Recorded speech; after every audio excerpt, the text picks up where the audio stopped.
L'Ermitage occupe une place de choix parmi les musées du monde. Le plus grand de l'Earth. How long is it, my fucking sucky Jesus? L'Ermitage occupe une place de choix parmi les musées du monde. Le plus grand de l'Est. Il renferme plus de 2,5 millions d'œuvres d'art provenant d'époques et de pays et de peuples différents. Au cours des 200 années de son existence, l'Ermitage, qui n'était d'abord qu'une collection d'art dont ne pouvait jouir qu'un cercle restreint de la haute noblesse, s'est transformé en un véritable musée national qui offre joie et beauté à des millions de visiteurs. L'histoire de l'Ermitage est intimement liée à celle des édifices où se trouvent aujourd'hui les collections du musée, reliés les uns aux autres par des passages couverts. Le palais d'hiver et les trois bâtiments de l'Ermitage, connus sous les noms du Petit Ermitage, Vieil Ermitage et Nouvel Ermitage, forment un peu plus beau ensemble de la ville. Le palais d'hiver de splendide style baroque a été construit de 1754 à 1762 par l'architecte Bartolomeo Rastrelli. 1700 à 1771. À l'intérieur, l'édifice a dû subir de fréquentes modifications. Ainsi, au cours des années 1780 à 1400, Giacomo Caringhi, 1744 à 1817, et Ivan Starov, 1744 à 1808, créèrent un style classique une grande partie des salles.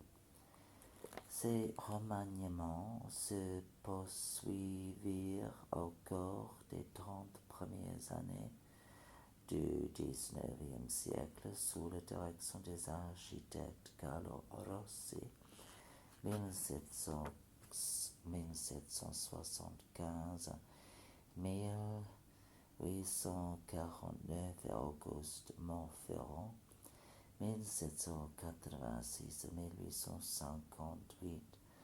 L'incendie de l'hiver 1837 qui sévit pendant 3 jours dans le palais n'en laisse que demeure rongé par les flammes. Les travaux de restauration effectués sous la direction de Vassili Stasov, 1769 à 1848, et d'Alexandre Briolov, 1798 à 1877, furent terminés vers le printemps 1839. La façade du palais avait repris son aspect premier, tandis que les plans intérieurs se trouvaient presque tous remaniés en style de la dernière période du classicisme.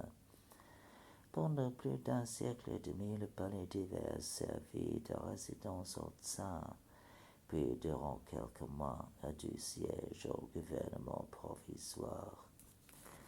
Après la grande révolution d'octobre, il fut transformé en musée.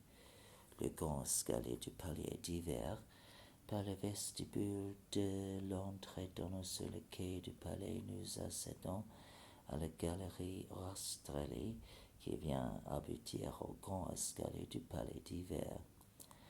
Au éclair foisonnant de dorures et de miroirs, il fut reconstruit après l'incendie de 1837 par Stasov, qui se conforme au plan de Rastrelli, tout en se permettant quelques légères modifications comme le remplacement des colonnes de stucco rose par des colonnes en granit gris de Serdobol et de la rampe en bois d'or et ouvragée par une balustrade de marbre. Les consoles supportent des statues d'albâtre. La sagesse et la justice.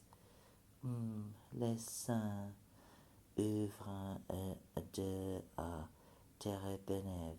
La majesté et l'abondance œuvre de haine ustinove. La fidélité et l'équité œuvre de haine.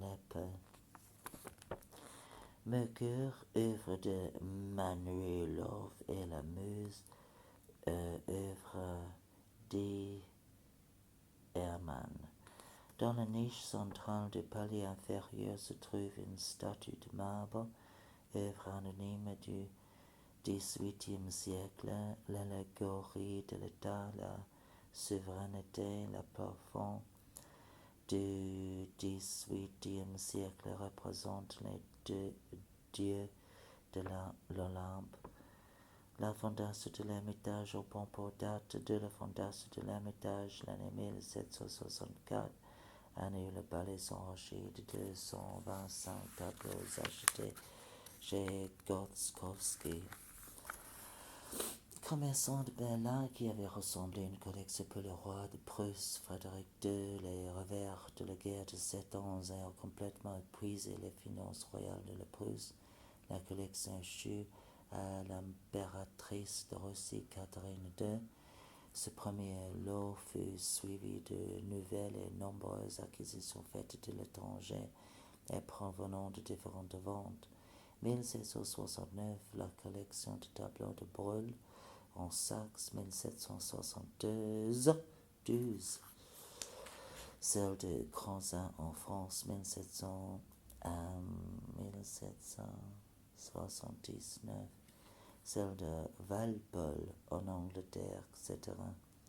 Les gravures, les sculptures, les pierres taillées, les monnaies et les médailles, les gobelins, les pièces d'orfèvrerie,